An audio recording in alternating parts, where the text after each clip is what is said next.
Good evening. I'm going to call this meeting to order. Dr. Foley, roll call, please. President Kaler, members of the board, please let the record show that 4 members are present. Mrs. Reese is unable to join us this evening. Yes, thank you very much. We are going to have a moment of silence, and I'd like for the Higley family to keep the family of Rodney Young in their thoughts and prayers right now, and then that will be followed by the Pledge of Allegiance.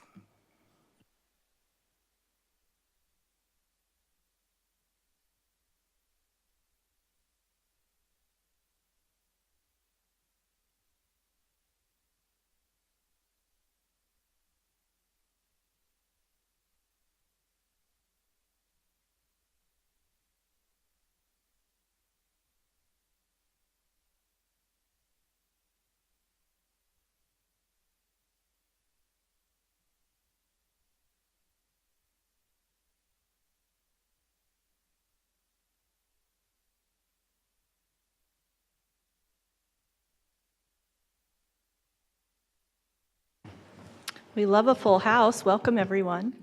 I move that we approve the agenda. Second. Any questions? All those in favor? Aye. Aye. Motion carries 4-0. We're going to move on to one of our favorite parts of our meetings, and that's the superintendent's report.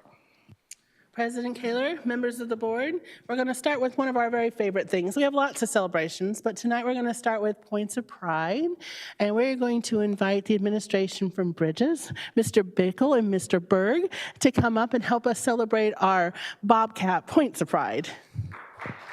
Yeah, thank you, Dr. Foley. Okay, President Kaler, Vice President Anderson, members of the board, cabinet, Dr. Foley, thank you for this opportunity. I would like to invite up Aaron Fonsbeck for our first point of pride.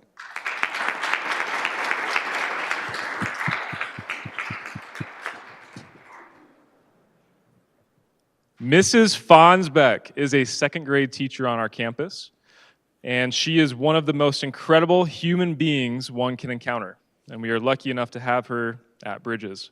Mrs. Fonsbeck's classroom is built upon a foundation of relationships as she strives to ensure every single student is loved and cared for every single year.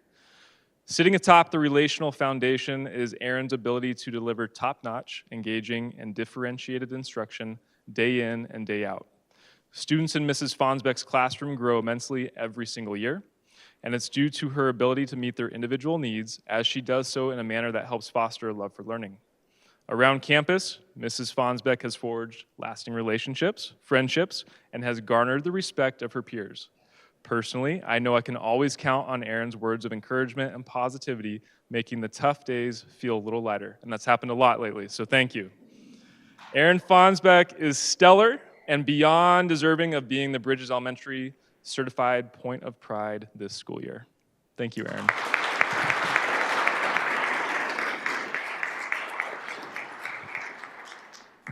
So we have a gift for you and a certificate. Oh, you got this? Okay, you got them. Okay, great. I'm behind. Yes, who would you like, or who did you bring with you today? I brought my husband Travis and 3 of our 5 kids, Elise, Brinley, and Kate. Woo! Former Bobcats, too. Okay.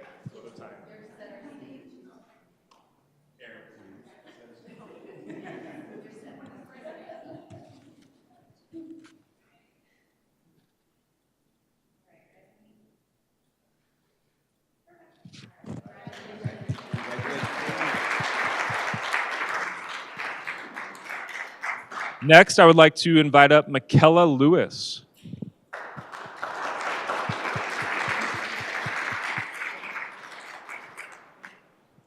Michaela Lewis has had the pleasure of serving as the Bridges Elementary School PTO president throughout the last 2 years. And if you weren't watching, there's been some things going on. So Michaela has helped pull our staff through these tumultuous 2 years.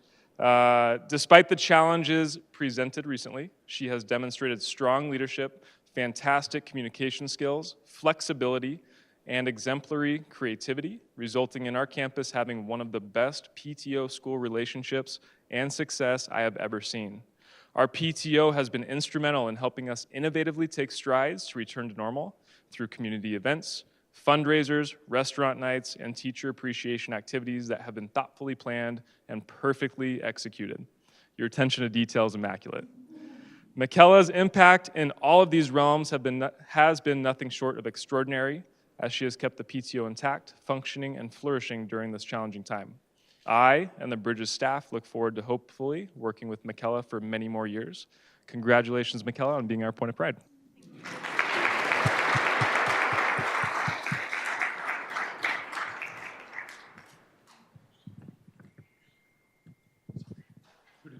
My whole family. My husband, and then I've got 2 at Bridges, 1 at Sossaman Preschool, and then I've got 1 at Sossaman Middle School and 1 at Higley High. So all of us.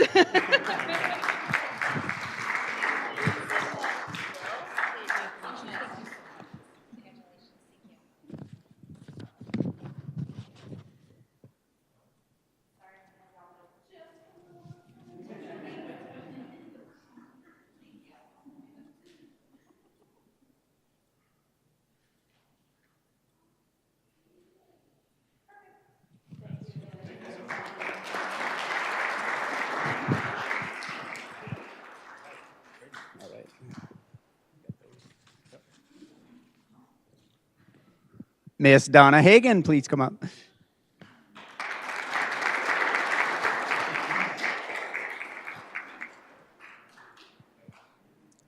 So I have the pleasure of introducing Donna. She is our admin clerk here at Bridges.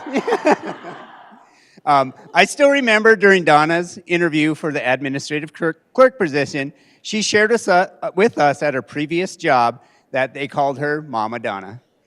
Well, Donna is continually demonstrating that this name perfectly suits her, as she has adopted about 740 Bridges students. Donna's innate ability to build relationships is on display each and every day as students and parents come into the office. Donna truly cares about all students and does whatever is needed for them.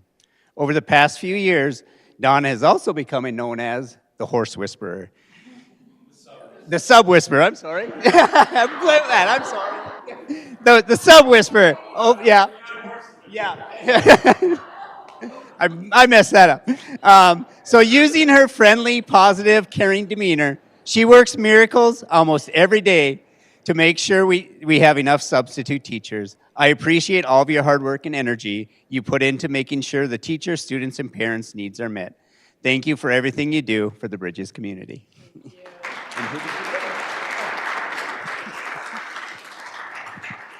Thank you, everyone. I brought my husband over there who's taking pictures. Hi. My daughter's homesick.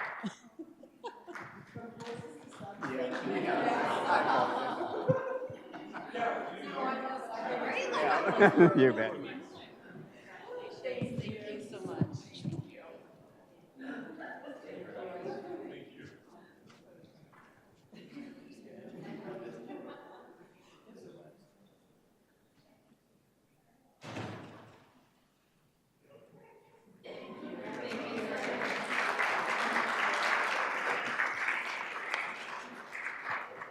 And our student point of pride winner is Jacob Richardson.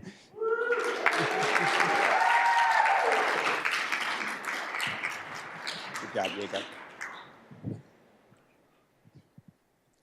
Jacob is an extremely hardworking student who is excelling in all areas of his studies. Jacob always has a positive outlook and a positive attitude towards school. He advocates for himself to achieve his goals, but also helps others to achieve their goals. He is caring, kind, responsible, and a friend to everyone. He always has a smile on his face. He is a great example to his peers at school as he sets an example of excellence in behavior, cooperation, and is thoughtful in his interactions with others. Jacob makes every class he is in better. We are honored to have students like Jacob at Bridges. Great job, Jacob.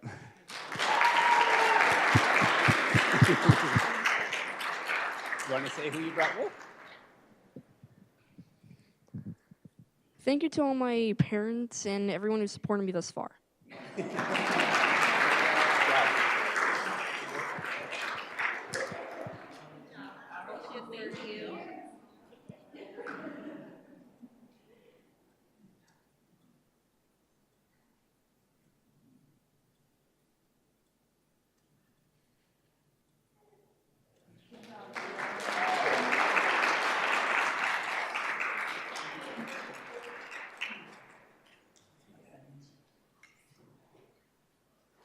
Okay, thank you, Bridges. Now we're excited to have HTA. We're going to have Miss Bacon and Mrs. Day come on up so that we can celebrate HTA.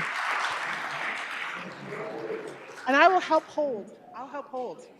I'm happy to help hold.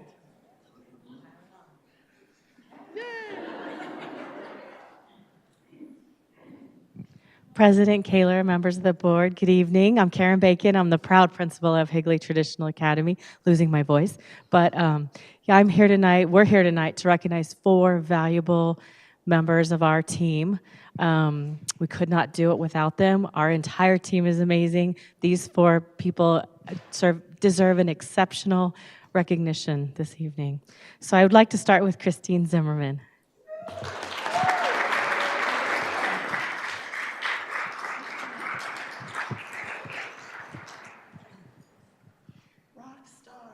Christine is our office manager and custodian and bus organizer and picture lady and ... right? Everything in the world. She's been our office manager at HTA, and she's the most deserving of this recognition, and she is the glue that holds us together in the front office. She's kind and patient, very patient with me. Knowledgeable, she makes exceptional effort to ensure that things run smoothly with our budget. I am the best spender in the district. Obtaining coverage for classrooms, ensuring that staff members have what they need as far as supplies and other requests. And she's such an important member of our team. We're so grateful that she's at HTA. So you want to talk about who you brought with you tonight? Sure, but they won't like it. Oh. Let's let everybody clap for you first. Okay.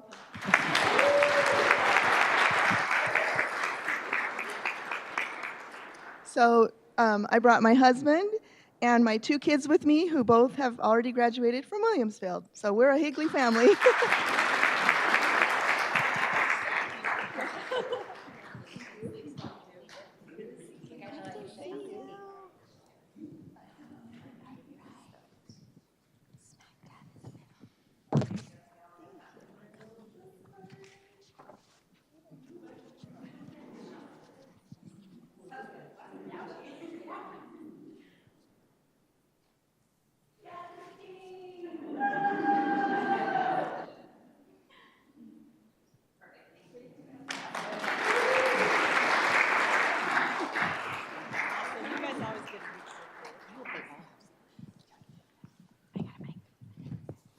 All right, I'm going to go ahead. I'm Amanda Day, the assistant principal at HTA, and I get the privilege of announcing our teacher for Points of Pride, and it is Miss Nicole Payne. Come on up.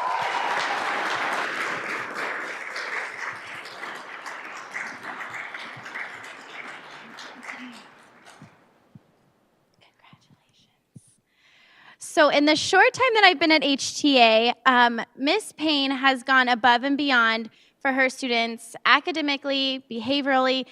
Any idea I throw at her, she is like, let's do it, let's go. And she just is so open-minded to everything that we put in front of her. So I appreciate your hard work and your dedication. And I want to share a little bit more about what Miss Payne's classroom looks like and how committed she is to her students.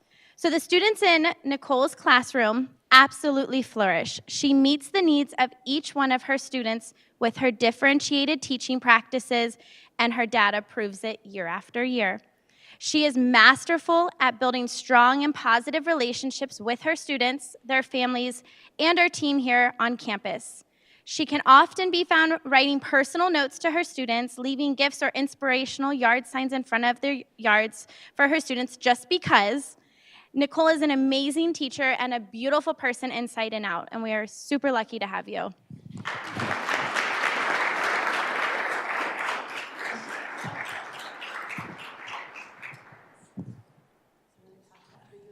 Sure.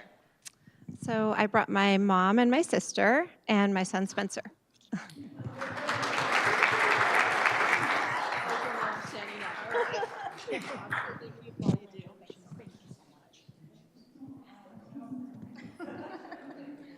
Cutest clothes.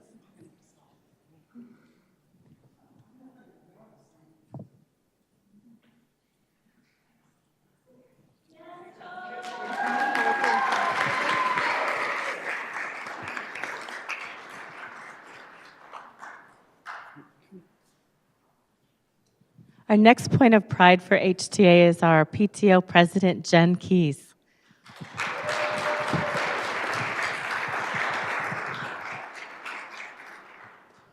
Jen and I have known each other for a really long time. We used to teach together in another district, not to be named.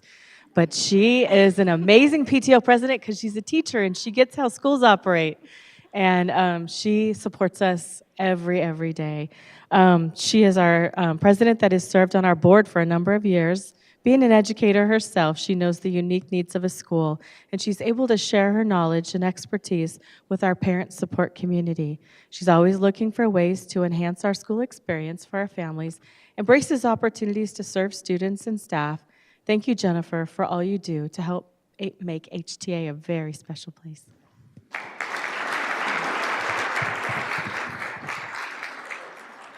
And her student at my school is in 6th grade, so I have to let her go next year. So who do you have? Nope. I have the HTA staff here with me.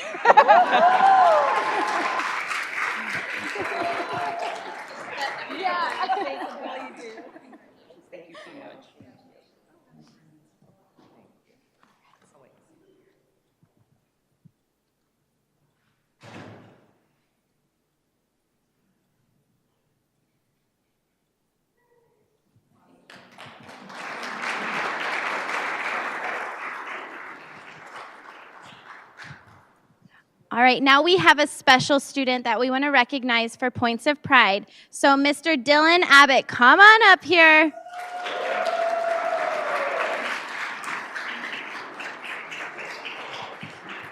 All right, front and center. Good job.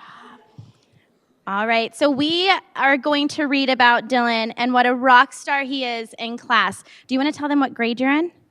Okay, what grade are you in? First grade. First grade. So Dylan's teacher, Mrs. Wubina, said that Dylan is definitely among the most genuinely hardworking, respectful, and kind young men that she has ever had the pleasure of teaching in her career. Dylan loves to learn, and it shows in everything that he does. When she begins a new topic, Dylan lights up with a huge smile, and she can see the light bulbs going on almost immediately. His hand shoots up, his eyes begin to twinkle, and the most thoughtful ideas take flight in our classroom. His thoughts ignite ideas, and before long, we have prepared a whole unit of study in class. Congratulations, Dylan, for being HTA's Student Points of Pride. All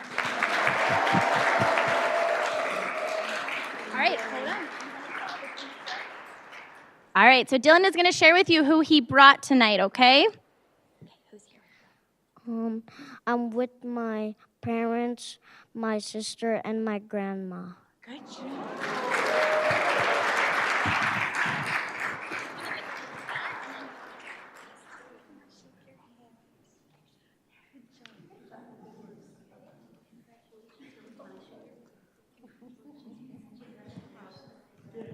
All right, we're going to take a picture. Right here in the middle.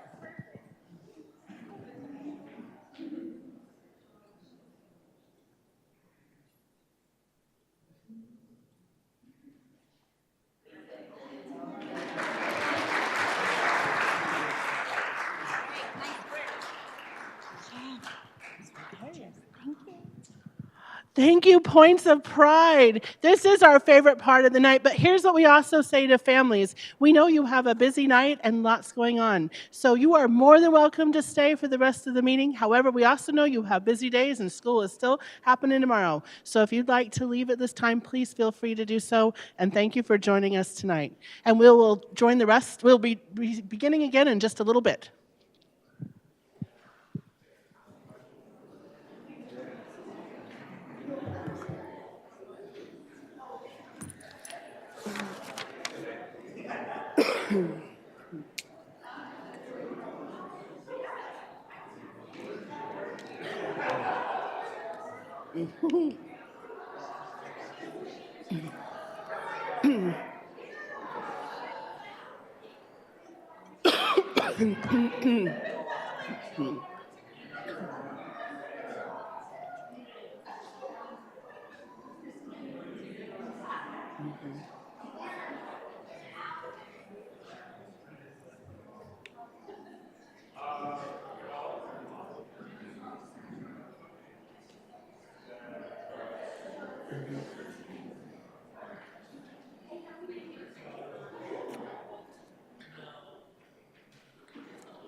President Kaler, members of the board, as we look to the upcoming month, we are happy to share that next week we begin our spring break.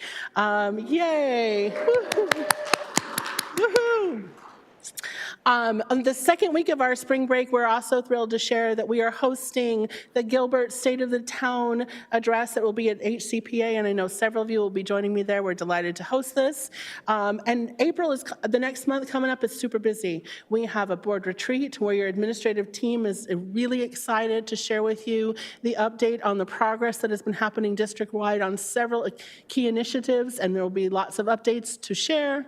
We also have our board meeting, and as we begin to the end of April, during the week of Teacher Appreciation, we'll be celebrating our Teacher of the Year. So lots coming up. These are just a few highlights, but that concludes the superintendent's report with upcoming events. Thank you, Dr. Foley. We're going to move on to board comments. Mrs. Wilson or Mrs. Schultz? Ms. Schultz, you want to go first?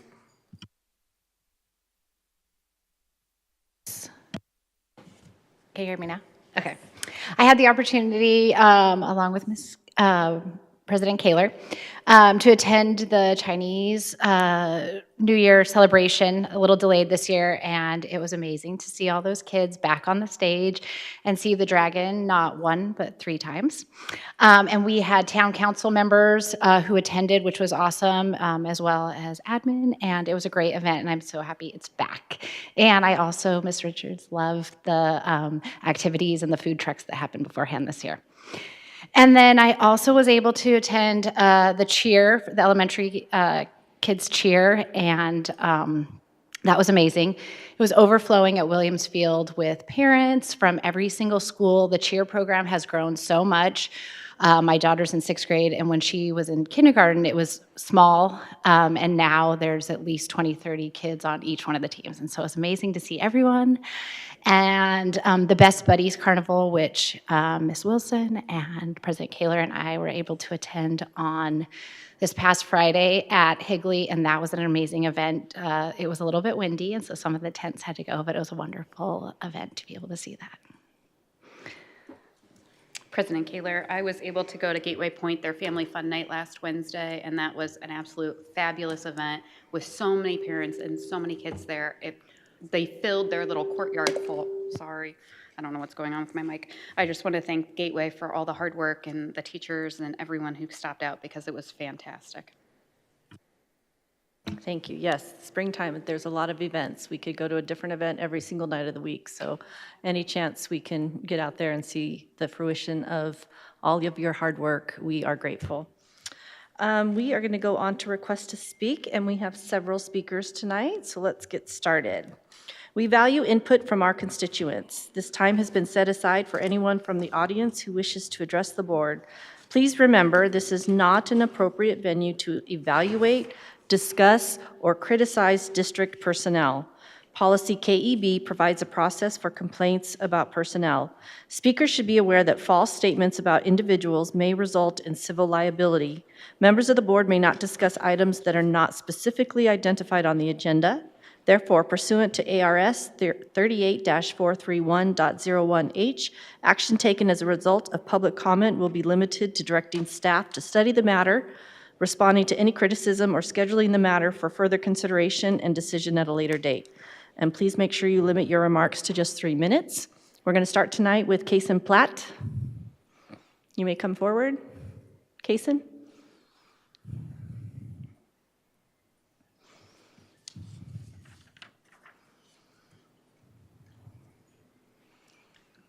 Hi, I just was made aware of this meeting, and I just wanted to talk about my teacher, Mr. Perazzo, Andrew Perazzo, and I wanted to let know that this has deeply affected Higley's student board, and I've never been to one of these. I don't know if I'm really supposed to talk about what, but I just would like everybody to know that he has impacted his community deeply in the way he cares about his students, in the way that he's made sure that we are taken care of in everything and all that we need.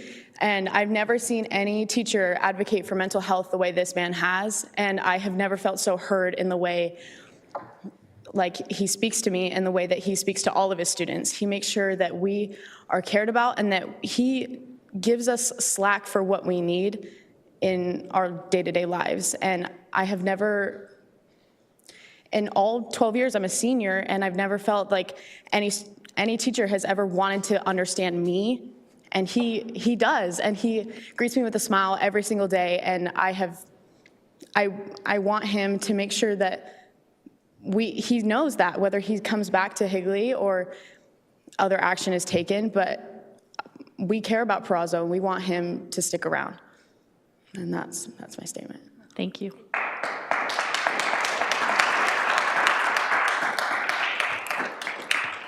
Next up, we have Caden Crosby.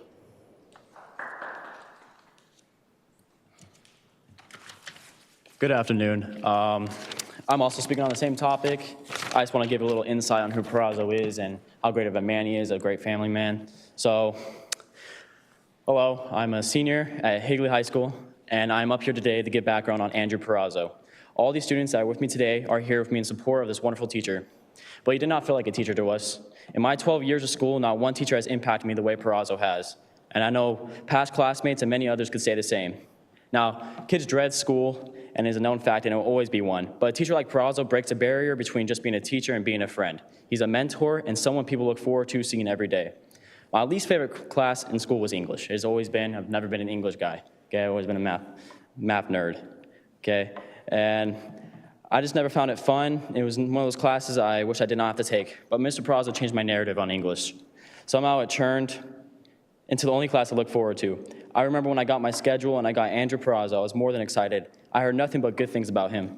Past classmates made him seem like the most amazing person they have ever met. From having him for this school year, they were not lying. He's a family man involved in his church and lets us know he loves us as students.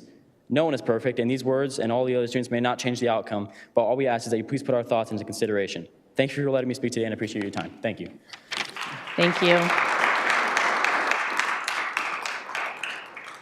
Young men and women, I know it's not easy to come to a board meeting to speak, so we thank you for your input. We're going to move on. We have Mr. Charles Warner. Did you want to go last, Mr. Warner? Pardon? Did you want to go last? Oh, I'm okay. Okay. Well, then I printed off my notes and left them on my desk. Hi, President Kaler, governing board members, Superintendent Fowler, and cabinet members. My name's Charles Warner. I teach high school or teach math at Williamsfield High School. It's my 21st year in the district. We've had 5 superintendents, 5 HR directors. I've worked under 8 principals. God only knows how many assistants. In 3 different schools, and been on meet and confer for about the past 10, off and on for 10 plus years. Through that time, I've seen the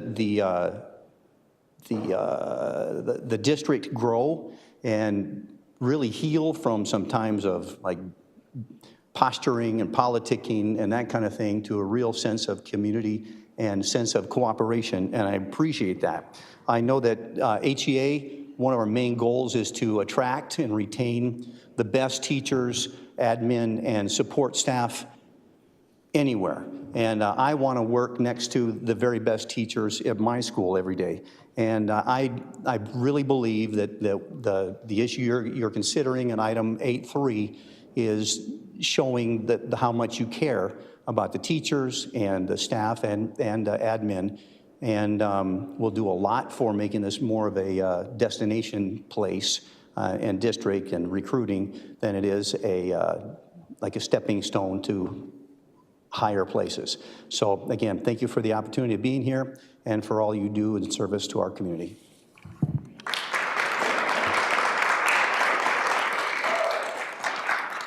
Thank you, Mr. Warner. Next up, we have Lori Pasqual. Did I say that right? I hope. Pasqual.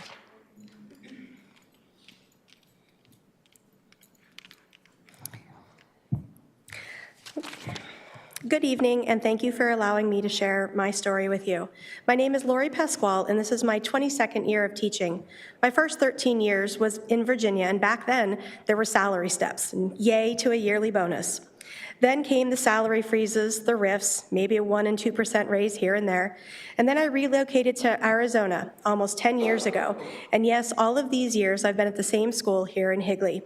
Despite knowing that I would take a significant pay cut, I accepted the job in Higley because, well, I believed in what was coming for the district, and yes, I do love my job. Since 2018, things have really changed in such a positive way.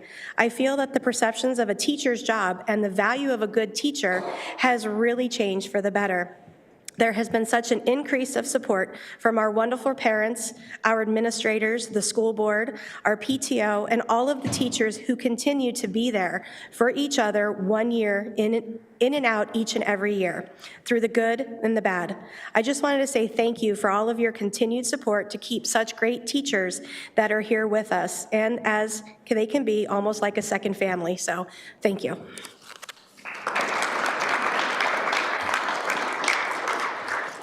Thank you so much. Next up, I have Jessica Dambrozio.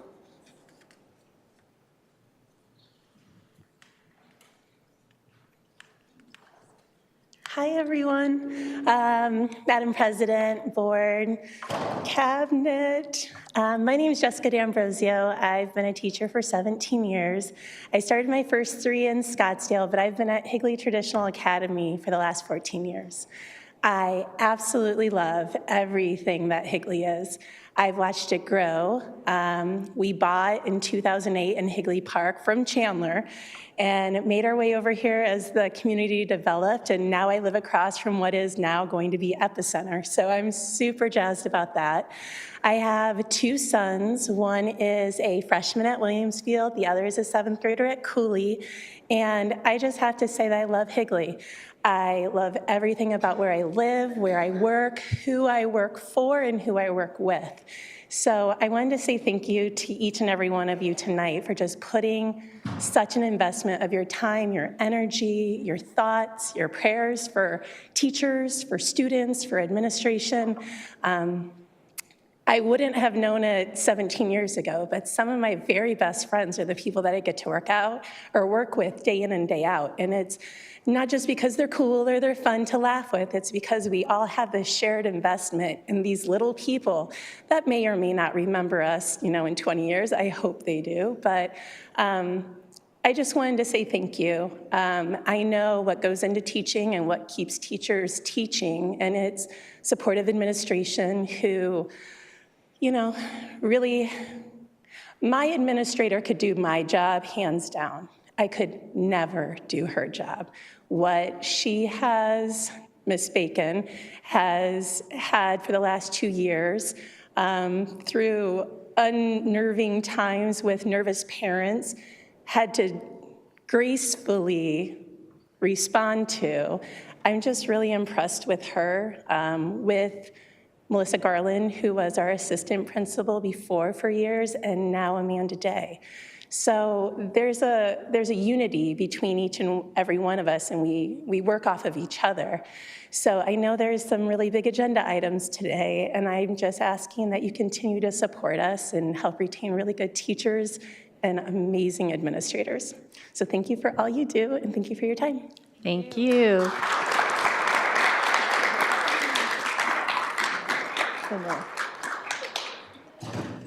Mrs. Lisa Lewandowski.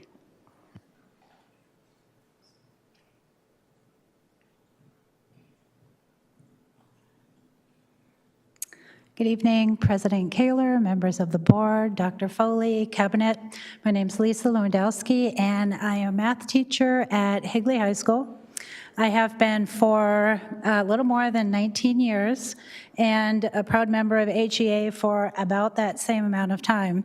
I am really proud to serve on the Meet and Confer team, and we have such an outstanding team this year. I'm really proud of them. The level of collaboration is just amazing. We go in every time we meet with this shared goal that Higley is the best place for students to learn, the best place for teachers to work. And I think we've done a lot of good work this year, and I'm just really proud to be a part of that. I want to thank you for all your hard work. I know that what you do and what you probably have to put up with can be very difficult sometimes, and so I just want to thank you for that.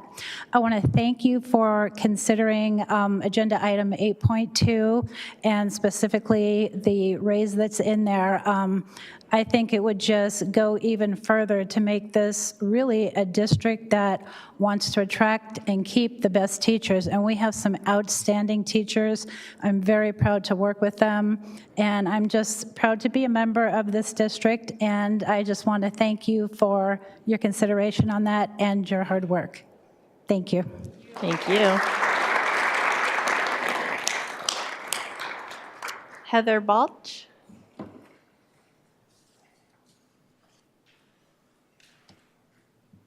Hello. Good evening, Governing Board President, Mrs. Kaler, board members, Cabinet, Dr. Foley. Thank you all for having me here. My name is Heather Balsh. I'm a speech-language pathologist, and I've been in our district for 19 years. I have one graduate from Higley High and a 10th grader over there as well. I wanted to share with you how fortunate I feel to work in our district. Higley Unified School District is unique in how well the Higley Education Association, which I am a very proud member of, works with our district administration. Our HEA members focus on improving the work environment for our certified educators as well as our support staff. The relationship between the members of our Meet and Confer team has been extremely beneficial this year for all of our employees. We have worked diligently to make positive changes for the future, for this year and for the years to come. And I thank you for cultivating such a positive relationship between our Education Association and our administration here in the district. Tonight, the board has the opportunity to vote to approve a 7% raise for teachers. That is like, yay, we've got to just scream. And it's for all employees, which is huge. In the past, certain groups have not received equitable raises, and that kind of leaves you feeling a little bit crummy, and I was one of those at one point. But this raise would just create equity across all of our employees, which is just huge and says a lot for our district. This is extremely important to people who work outside the traditional classroom like me, but have a similar impact on our education of our students. Thank you in advance for voting yes. And on behalf of everyone who works with our students, our community, and our Higley Education Association, thank you all. Thank you.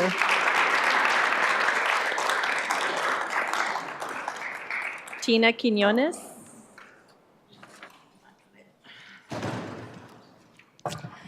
Good evening, President Kaler, board members, Dr. Foley, and cabinet members. My name is Tinaquinones. I'm a 6th grade math teacher at Chaparral Elementary, and I've worked for our district for about 20 years.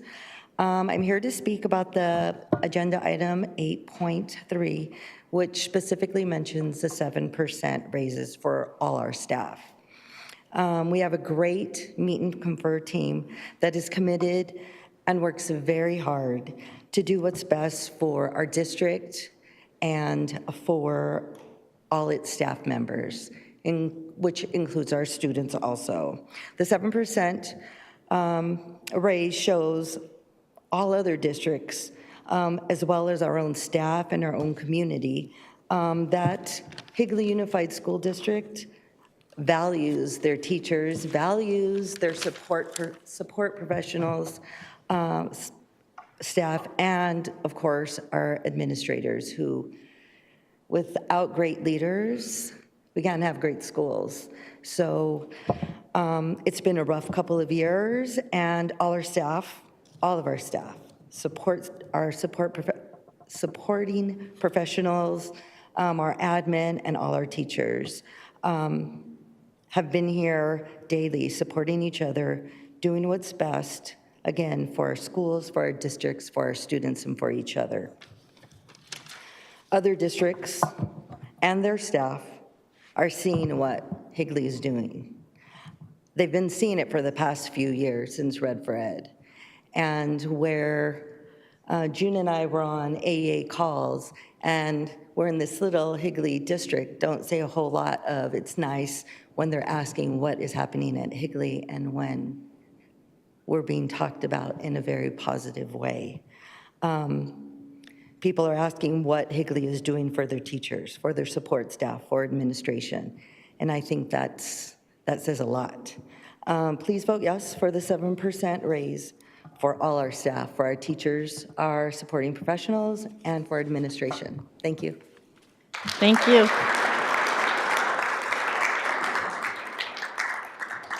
Next up, we have Jill Skulrud.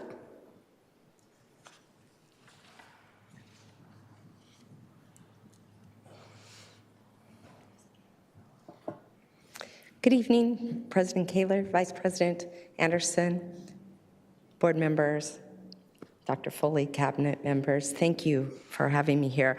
I am Jill Skulrud. I am a teacher at this wonderful district. While I was teaching here, we ended up moving to Yuma, and when we moved back, we looked to come back, not just to work in Higley, but to live in Higley, because Higley is very important to us. 2 of our children have graduated from Higley. Our kids were involved. I teach orchestra I'm a traveling teacher, so I'm actually at 3 of our schools. And I'm also a member of the Meet and Confer team. And I'm also here to speak about agenda item 8.2, which specifically mentions the 7% raise to all staff. Our Meet and Confer team, as you've already heard, has worked very hard this year. And I'm so thankful for the opportunity we have had to come up with such a plan that will benefit all staff.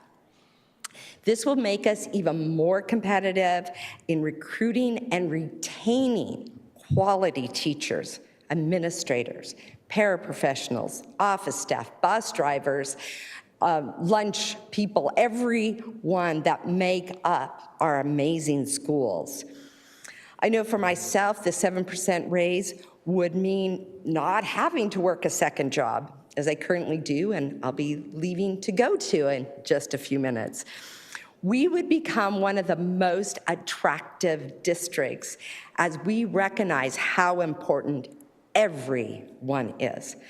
Please vote yes for our 7% raise. Show your support in a very tangible way to all our staff, especially after all the additional workload since returning to in-person schools in September 2020. As you know, we have been back long before most other schools in our state and our nation. And this raise speaks loudly that Higley Unified School District is the place to be. Go Team Higley. Thank you for your time. Thank you. And June Blaine.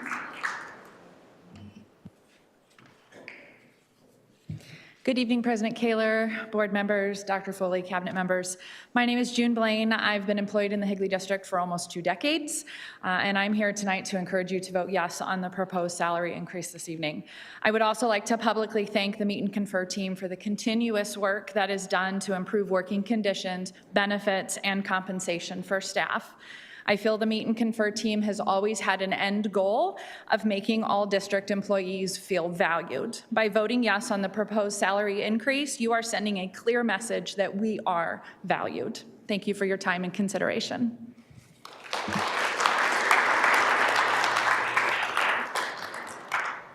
Thank you all for speaking tonight, and yeah, we're going to keep moving on. Any other comments?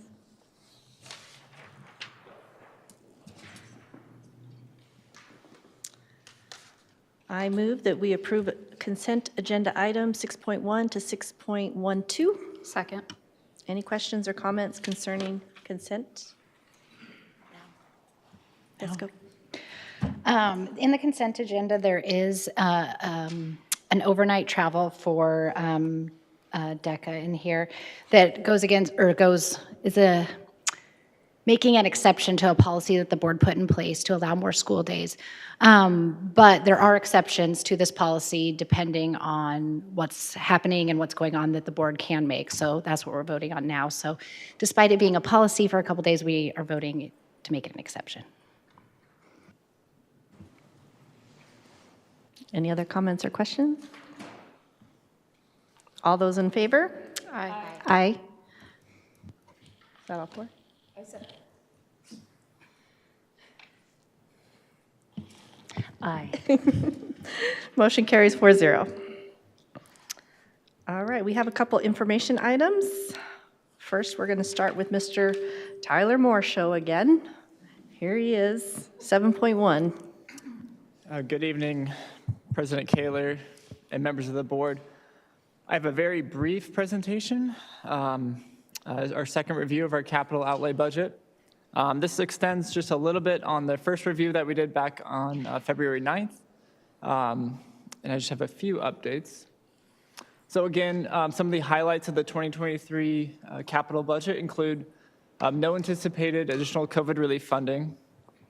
We talked about this. We fully exhausted any COVID relief funding that we've had, and the existing COVID relief funding with ESSER 3 has been already budgeted for.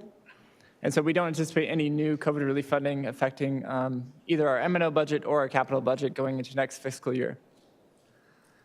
Second, we are realizing an increase of average daily membership, and as you know, that is how our state budget is funded, by average daily membership.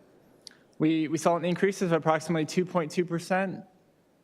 That not only affects our M&O budget, but it affects our capital budget as well. So we should see a slight increase in our capital budget. On third, district additional assistance, also known as capital, has been fully restored by the governor for the second year in a row. As noted, when we started to look at the aggregate expenditure limit, this was one of the issues that was pushing that state limit above its exceeded threshold. But again, this is just fully restored back to the 2008-2009 recession era cuts. So we just now have been fully restored back to those 2008-2009 levels. Number 5 there, we're reversing the plans to reduce the M&O to capital transfer. This refers to the lease payment in which we proposed in the 2021 bond, but we are now, since that bond was unsuccessful, we are now reverting back to how the district has previously paid for those leases, which is a transfer from our M&O budget to capital, and that's to the tune of approximately $4.4 million. And the last one, we are emphasizing a reduced capital carry forward. So we are allocating our capital budget to intended capital needs. And I'll go over that on the next slide here.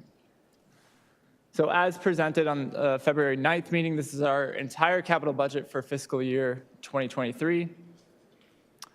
We've already covered those details in great detail, so I will just allude to some of the highlights that we presented.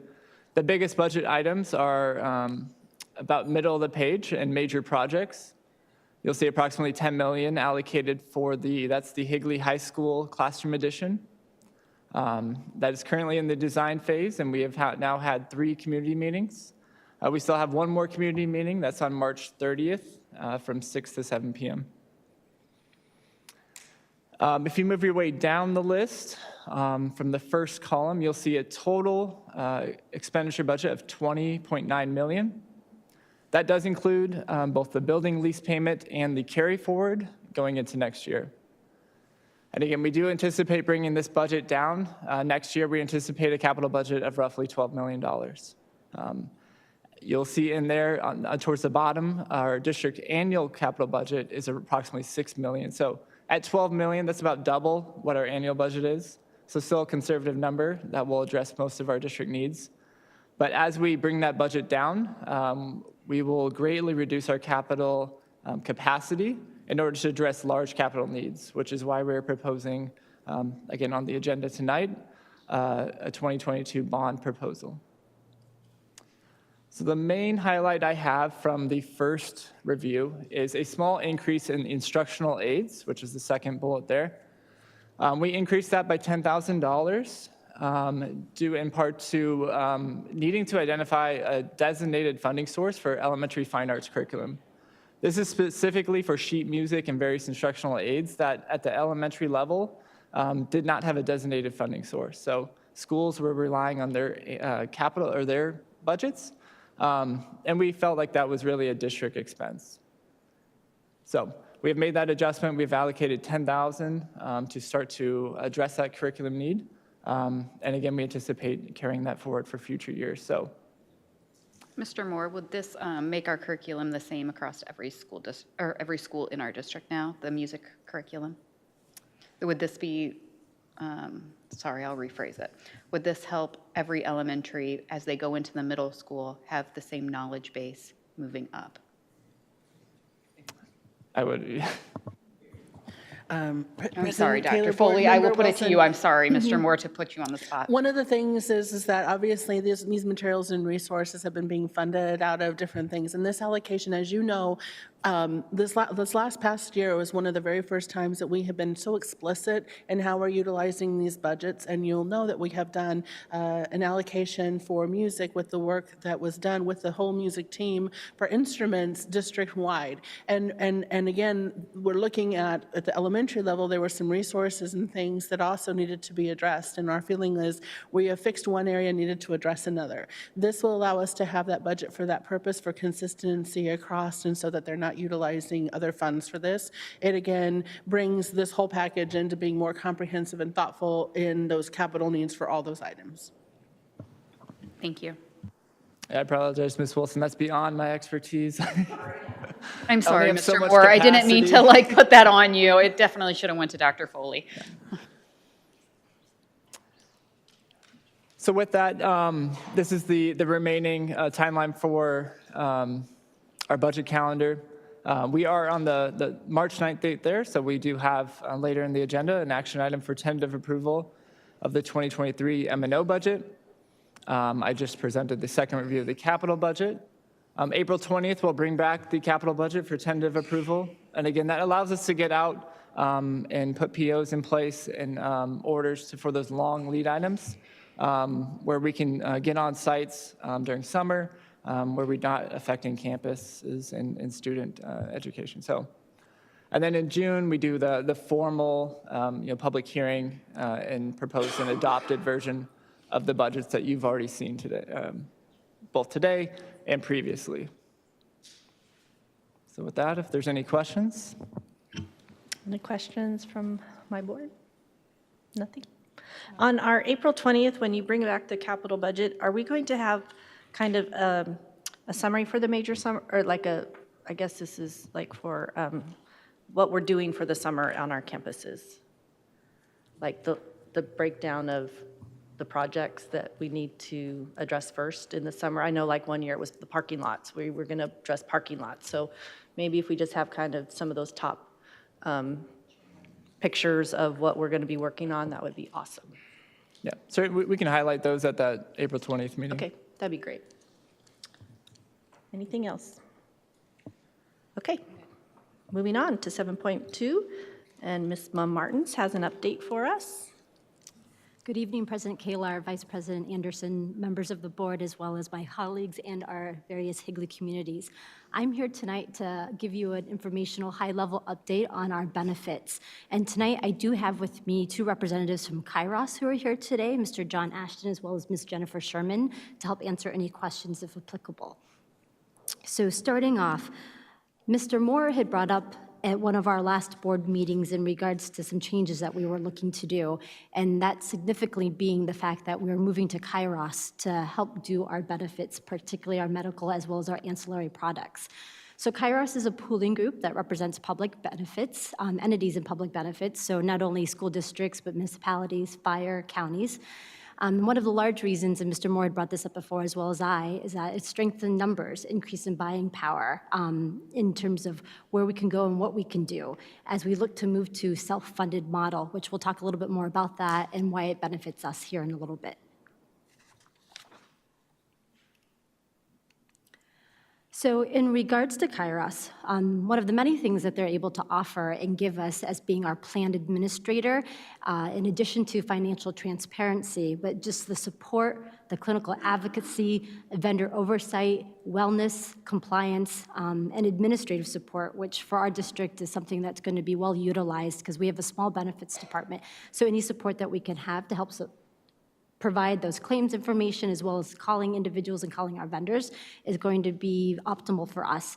In addition to our open enrollment processes, to be able to answer questions, to know information, details about our plans, and what we can offer our employees in the bigger picture.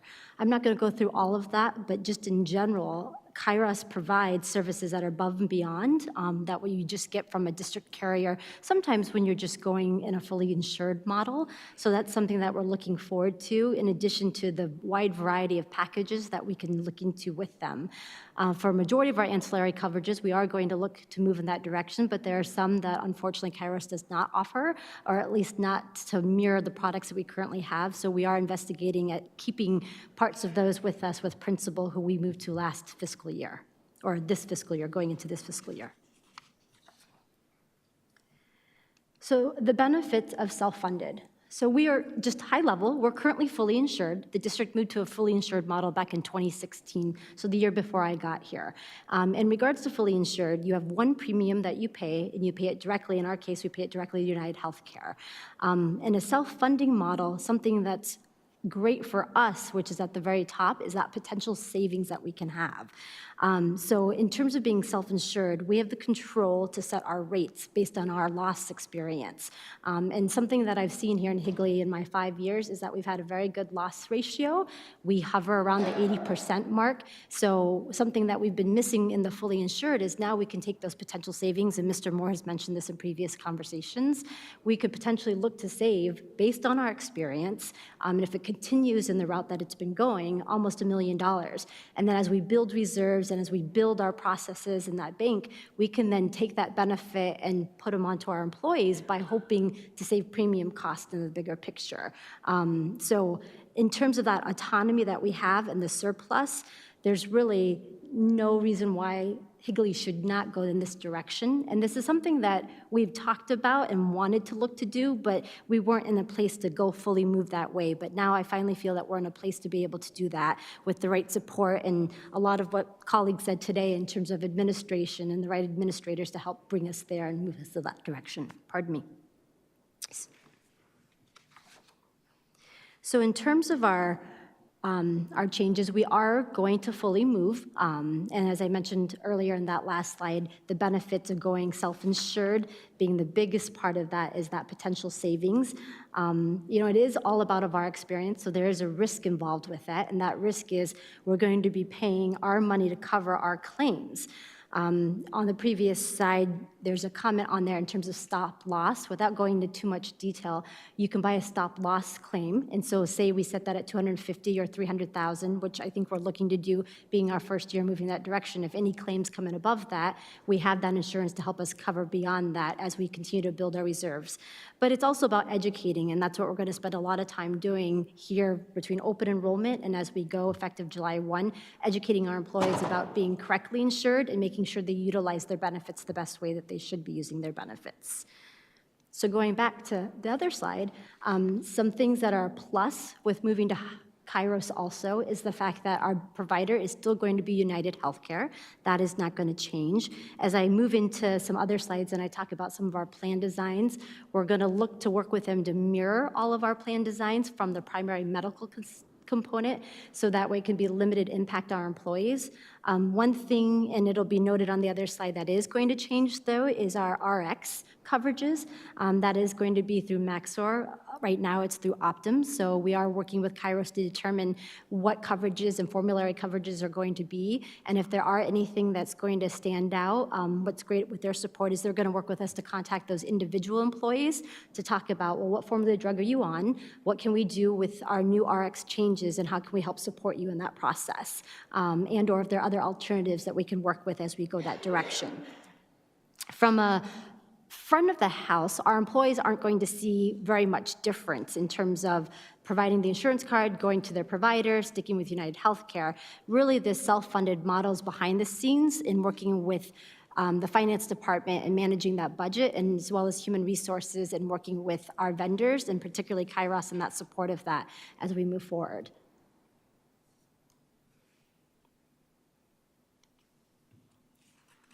So our current medical plans, So we currently have our Choice PPO, our Choice 500 PPO, our Choice 1400 high deductible with an HSA, and we have our Choice 5000. So these are what we're going to work with Kairos to continue to cover and mirror. Being self-funded, we're able to go into this pool and work with our own plan still. There are going to be some differences just because of the nature of the contracts that they have with United Healthcare, but they are bargaining very well with us right now to make sure that it's very limited impact, as I mentioned before.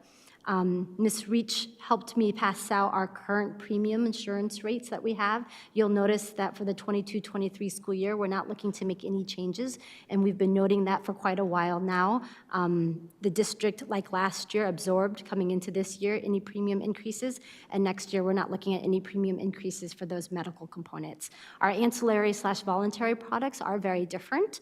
Those are 100% with the exception of our EAP covered by the employee, and those are going to look different. We don't have all of those numbers currently. We're still working on that with Kairos, but hopefully we'll be able to move in that direction and share that information with our employees as soon as we have it. One note I do want to mention, in addition to what I said earlier in regards to our RX being different with Maxmore, is the fact that we'll also have a third-party administrator, and that's going to be UMR.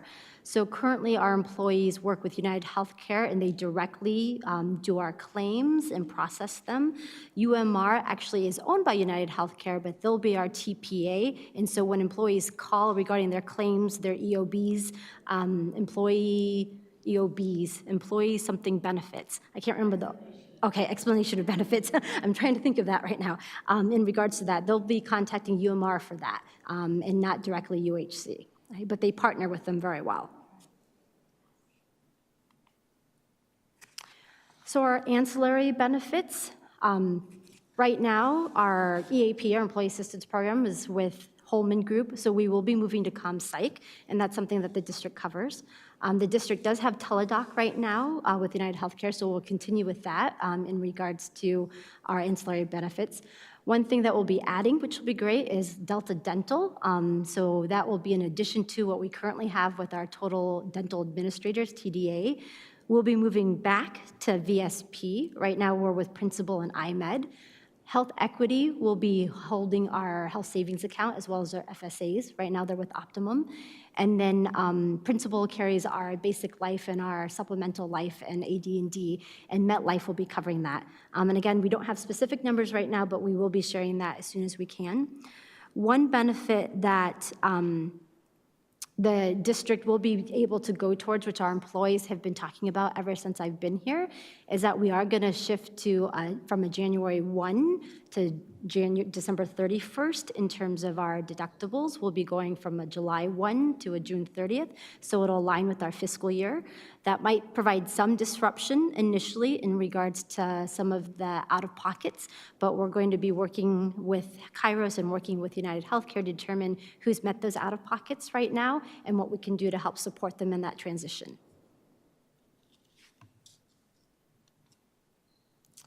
So something that's exciting, actually, is this clinical care advocacy. And I just returned, the board's aware, I just returned from a conference. It was the AGRIP conference, was the Association of Risk Pools in Government.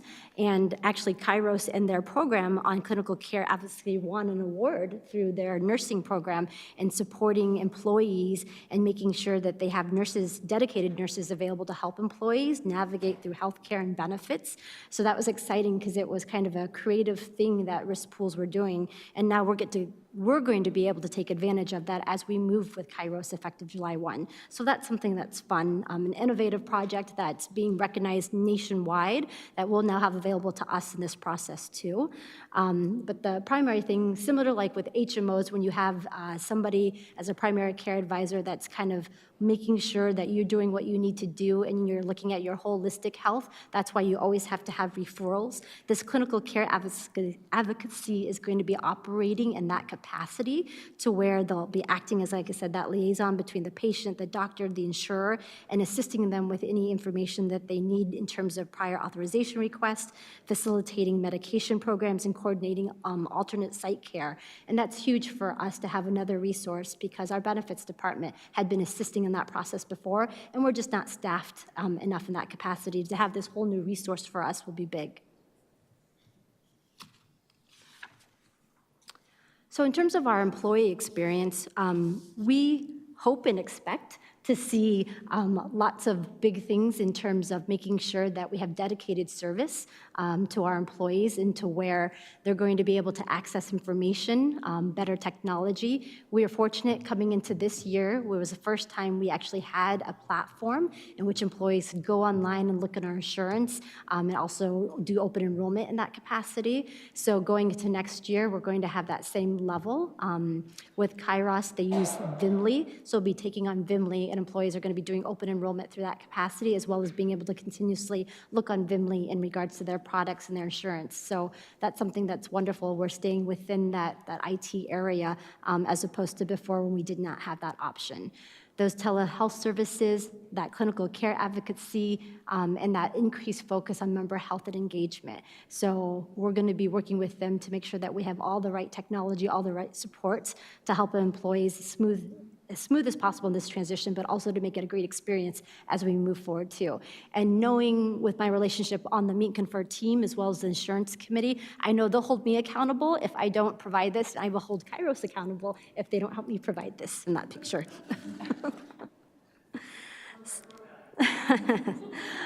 So one thing that we talked about in another session is that we know communication is going to be key. So we'll make sure that we provide all sorts of different communication to our employees so they understand.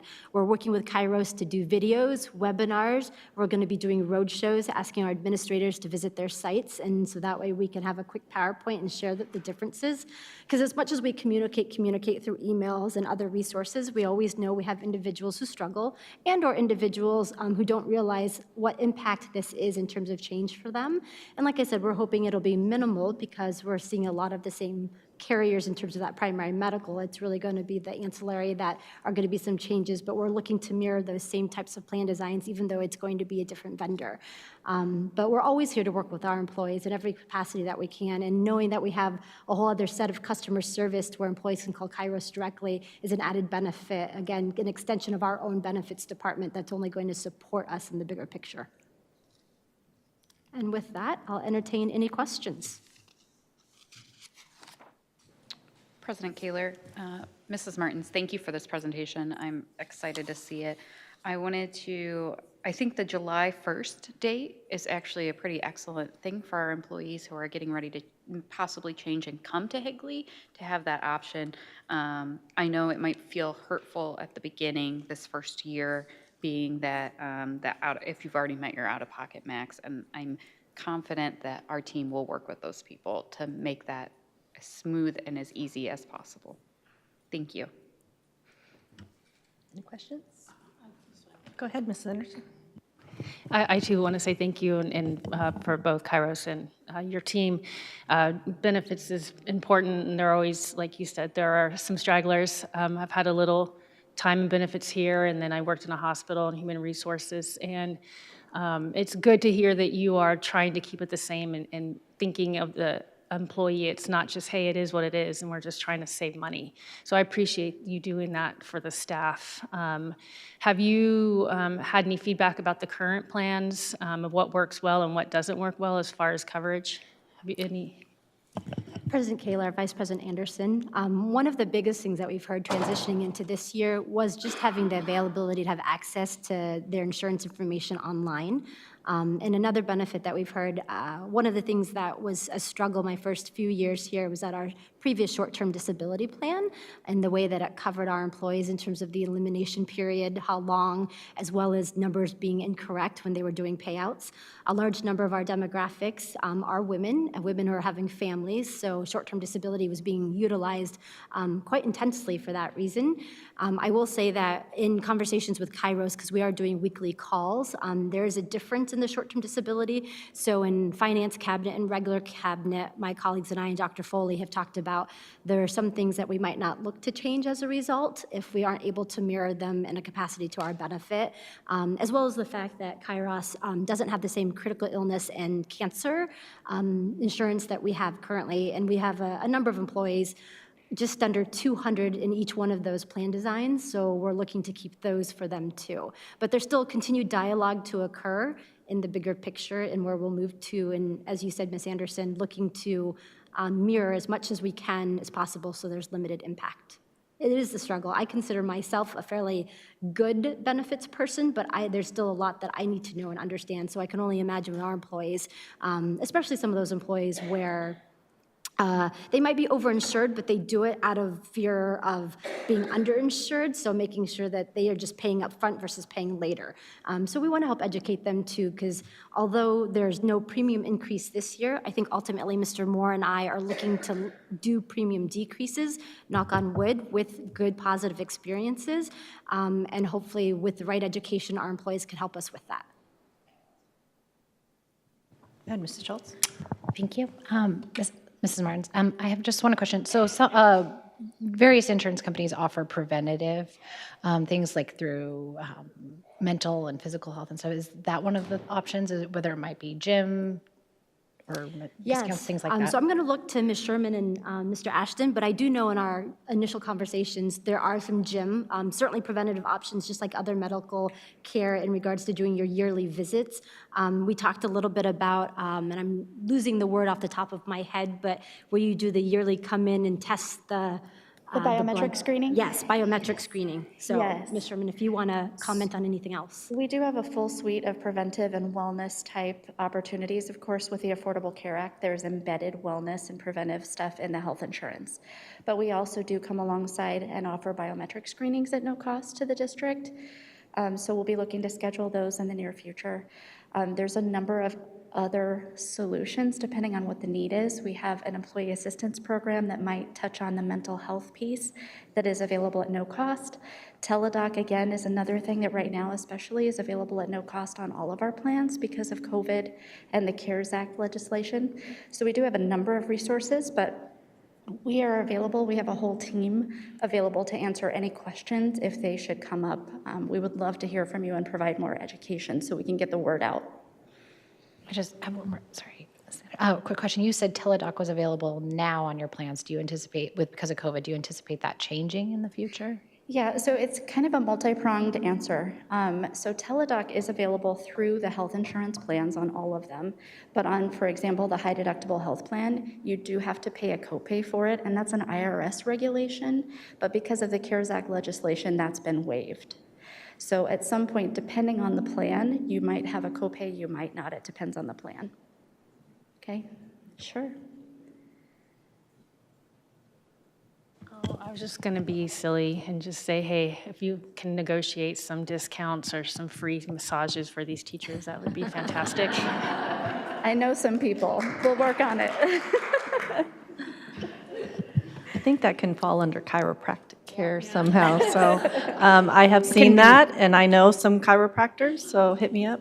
You can be creative, Yes. Board Member Anderson. Absolutely. We'll also work with Mr. Moore to build a robust wellness budget, and so then we can offer those services. I just have one last question. I just want to say I'm thankful for such a healthy community. Overall, Higley's been a very healthy community. So thankful for our teachers that, eat well, exercise, and take care of themselves. So that's part of this whole plan, is that we are a healthy community. Like you said, most of our medical is pregnancy. So we're pretty good around here. So that's good. Yes.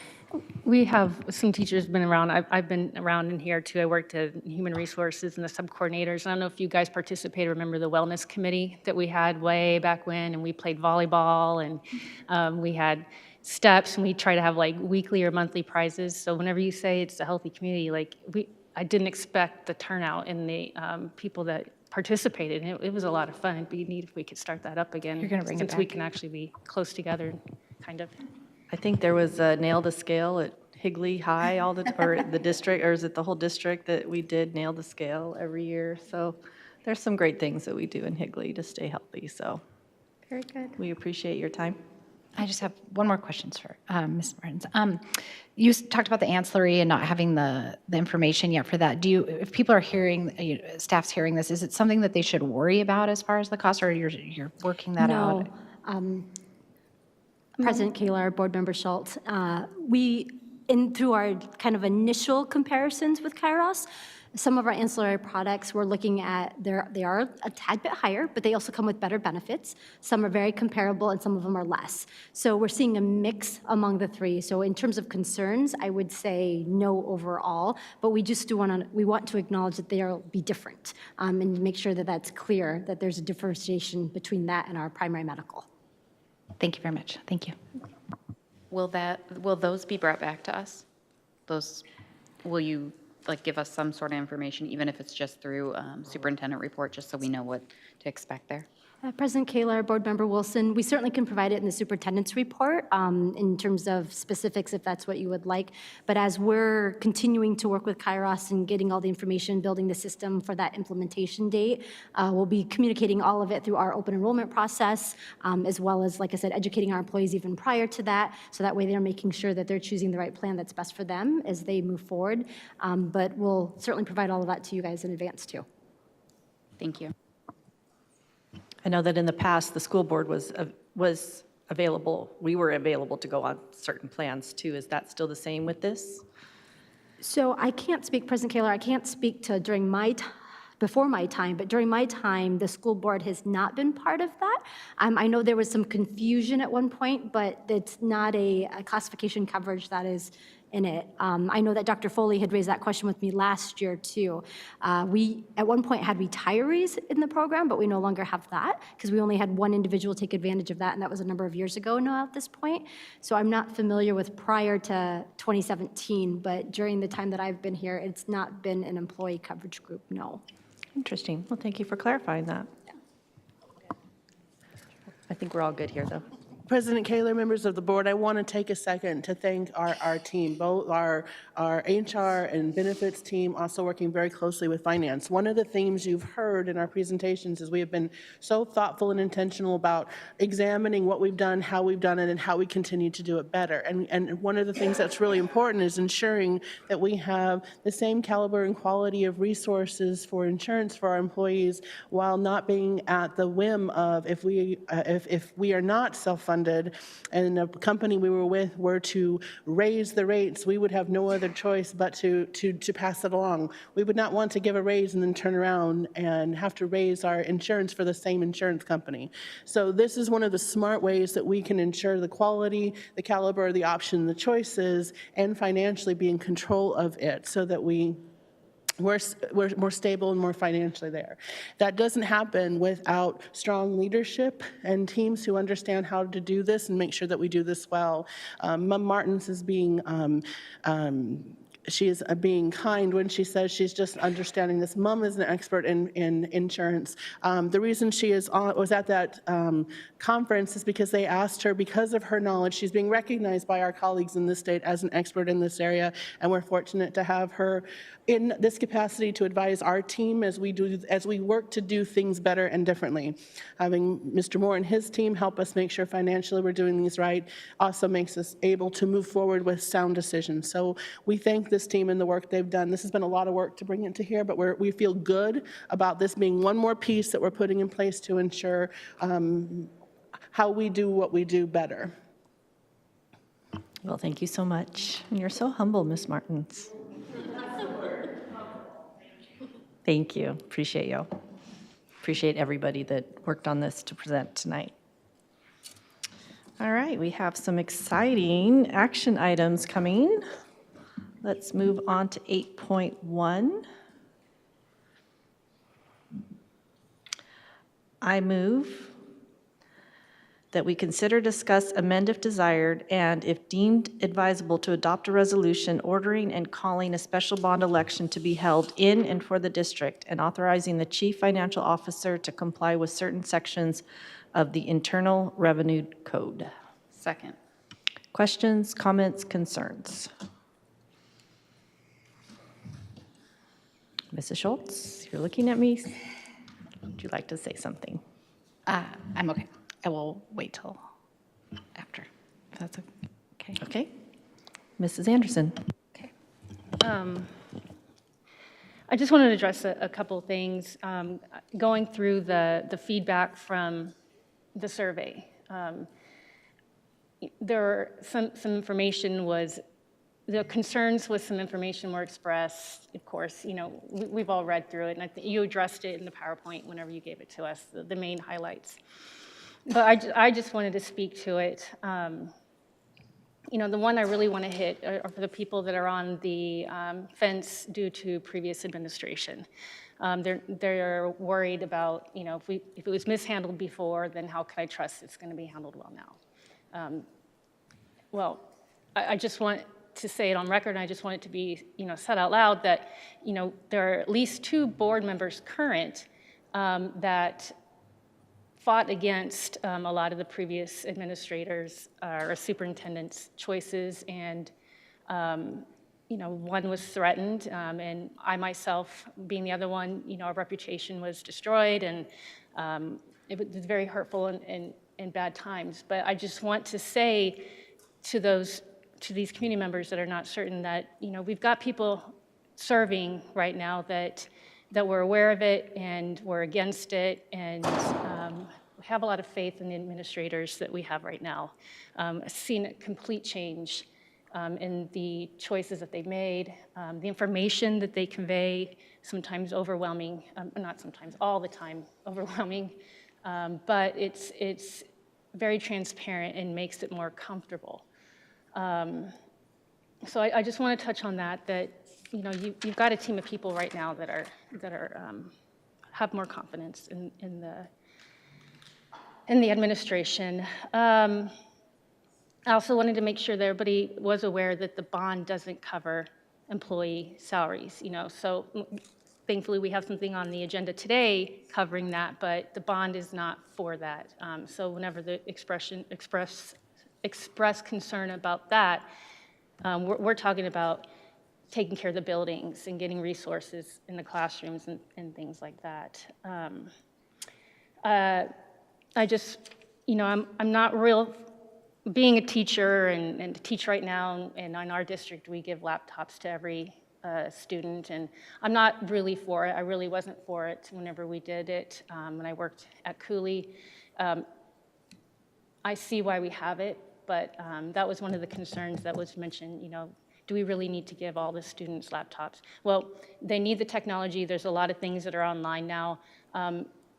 Maybe down the road, we look at it again, but as a teacher, I appreciate that students have that technology, and we are handling it a lot better now than we have before. Also, can you speak, Mr. Moore, again, just because I think a lot more people are listening now than maybe previous meetings where you've already stated information. We do have current bonds and overrides out there, correct? That our community is paying on, and they can look at their county tax record to see, right? I brought mine in today, but so you can see how much we are currently paying for things that are out there, how much longer do we have on them, and how much longer will the community be paying on them? Yeah, President Kaler, Member Anderson, the debt that is incurred from general obligation bonds, we did pass a bond in 2013. That debt, by statute, can be leveraged out for 20 years.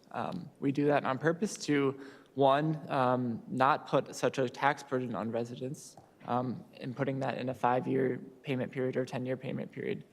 And then two, we utilize the assessed valuation of our district that we are continuing to grow.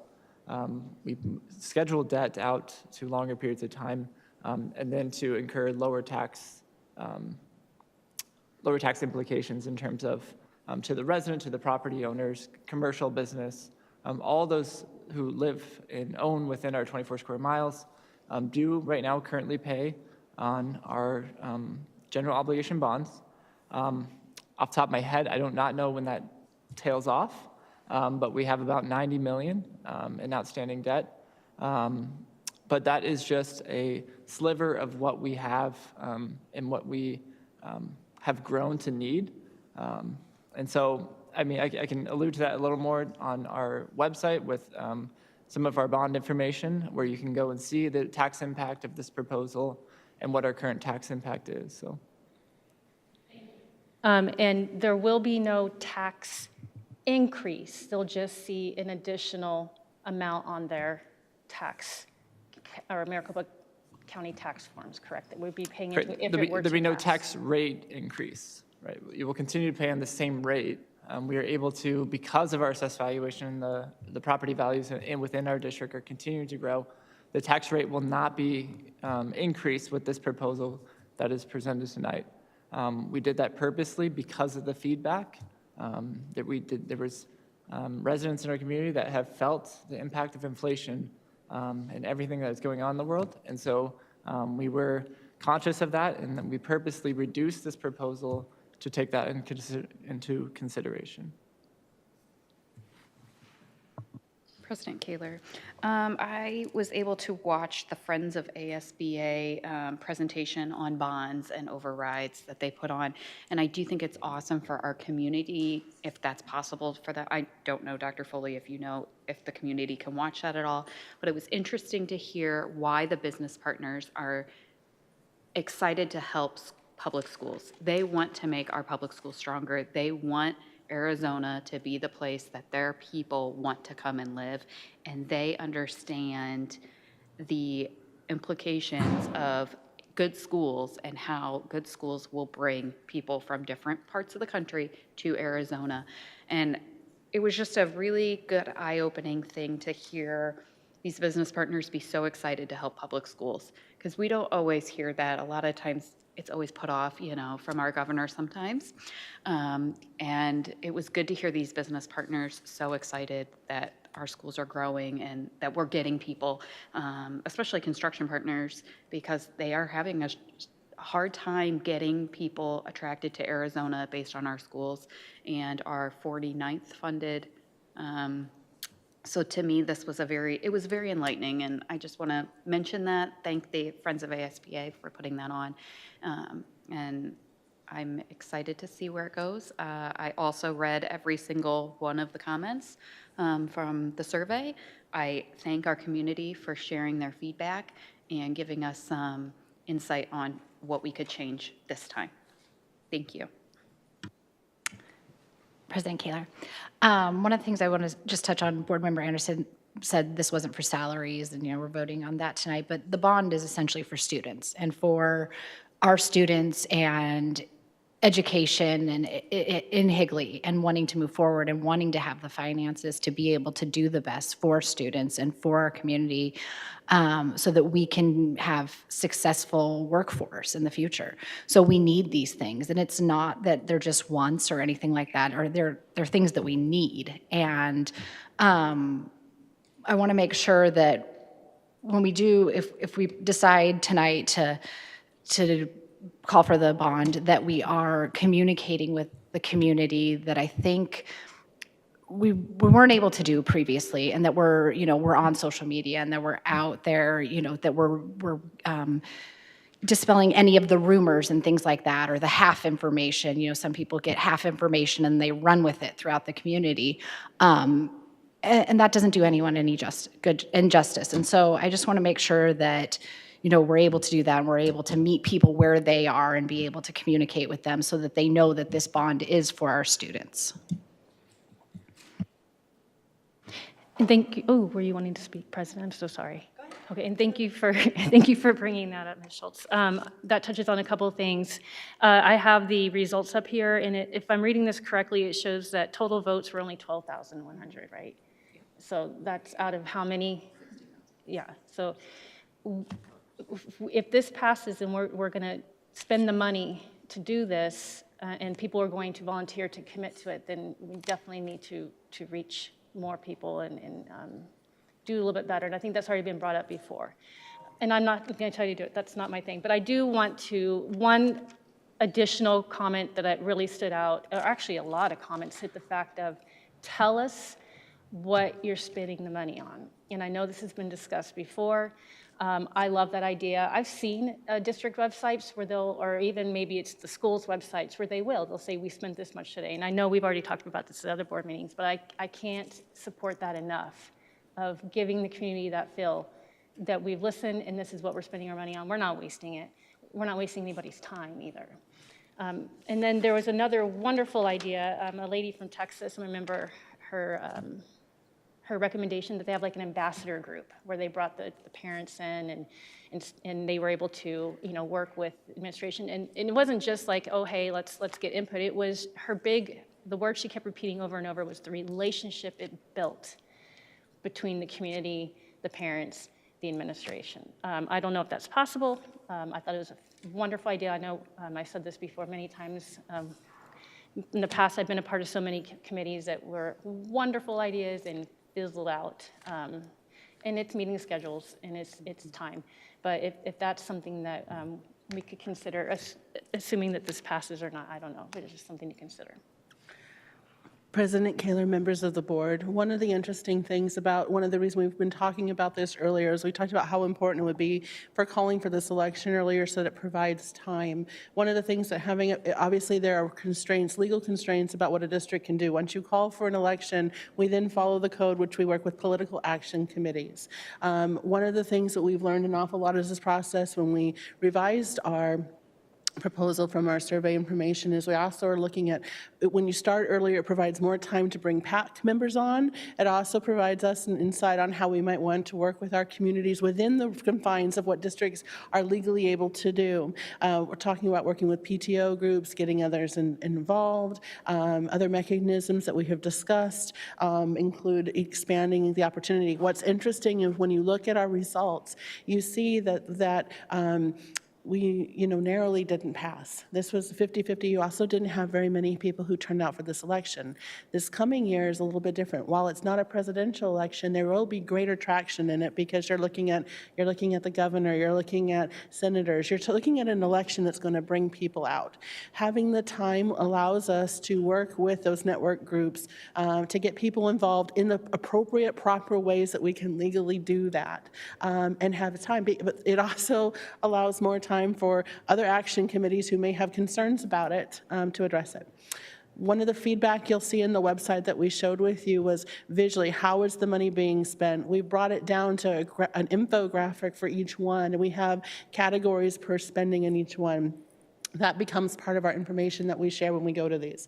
So our road shows are going to evolve and look a little bit differently. We're looking at creating videos and snapshots. So again, time, the element of time on our side also helps, and the specificity of additional work that has been done between the time we initially called for our previous to now has been extensive.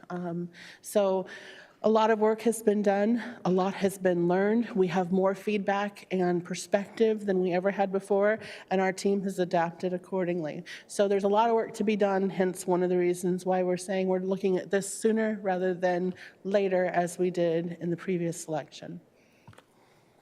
And to clarify, now the transparency piece wasn't the before, it was the after. Okay, thank you. All right, I'm so sorry for a second. I agree with many of the sentiments that have been spoken up here tonight, and I personally will always support, wherever I live, wherever I go, every bond and every override for every public education. And until our state starts to see the value that sits in this room with me today and values what we do in education, we are going to be facing bonds and overrides in the state of Arizona. And I can't say it enough, and I've said it before, but shame on them. 49th in Arizona in the culture and this country that we live in, and the housing that the way we live here in South Gilbert, Arizona. I understand we have outliers and we have different populations in the state of Arizona, but we should not be 49th, period. So I will always say yes. I concur in everything you said. And with that said, all those in favor? Aye. Aye. Motion carries 4-0. Moving on to our tentative 8.2.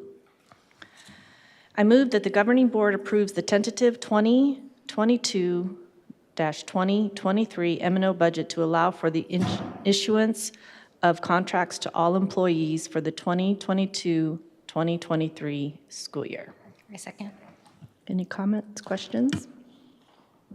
I just, one thing, I know that this is voting just on the tentative budget. 8.3 is what many of people spoke about tonight. I just want to clarify that. Yes, absolutely. All those in favor? Aye. Aye. Motion carries 4-0.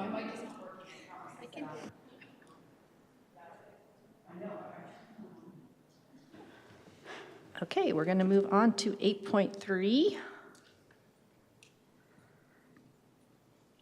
Are you making the motion, or would you like me to? No, I Oh, am. okay. I was just making sure. I'm sorry. What I'm saying. I didn't want to. I move that the governing board approves the issuance of contracts and work agreements with the percent increase listed on the table to the base salary or base hourly rate for the 2022-2023 school year. Second. Whoa. Sorry. I got it. I already had my mic on. And for I all stole those it. that are not seeing what we see, this is for a 7% raise across the board to every employee. Tonight, we are just voting for a certain part of our staff. This is coming back again for our classified, but for tonight, you can list all the certified returning teachers, certified returning preschool teachers, school counselors, district office instructional coaches, TOSAs, educational professionals, psychologists, speech language pathologists, therapists, social worker, occupational therapists, our classified exempt and non-exempt staff, community ed classified exempt and non-exempt, and our administrators. President Kaler? Yes. I read every single name that was provided, and I just want to thank every single person who was on the list, except for Bob Zucker, because he got put on last. But he must have been on an extra sheet, so Mr. Zucker as well. I thank every one of you. It was an extensive list, and reading those names, I've met many of you, and I just want to thank every one of you, because you make Higley Higley. I don't, okay. My microphone wasn't working. I just want to echo what Board Member Wilson said. Thank you very much, and thank you for everyone that came and spoke tonight and let us hear everything you had to say and your passion for teaching as well.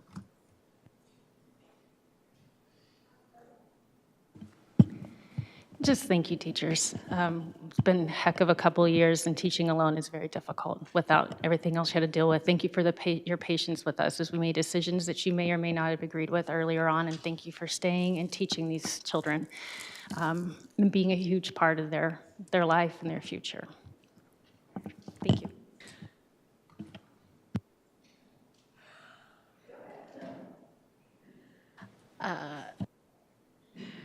Okay, I echo the sentiments. Anytime that we can give our teachers a raise, we are blessed by you. So thank you for coming out tonight. Thank you for sharing our hearts. Thank you for the longevity of so many of you. 20 years, these numbers are awesome to hear up here, but also we're grateful for all the new teachers that will be coming on board as well, and we hope that they make Higley a very long-term place to work as well. So with that said, all those in favor? Aye. Aye. Motion carries 4-0.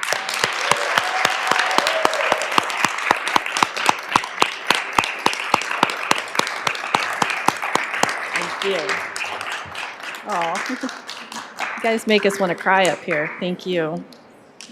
We like the thank yous. We really do. It warms our heart to hear from you all, truly. President Kaler, members of the board, please know that we will do what we have historically done, and the classified work agreements will be coming to you in April with the exact same recommendation for you to approve at that time. Yes, absolutely. And our final recommendation for the night is, I move that it's recommended the governing board approves the fiscal year 2021 audit reports as presented. Second. Any questions? Mr. Moore, thank you for providing this wonderful reading material for us. We appreciate all that you do, and you keep us very well informed. Thank you. Any other questions or comments? All those in favor? Aye. Aye. Motion carries 4-0. Anything for our future board meetings that my board would like to see presentations on?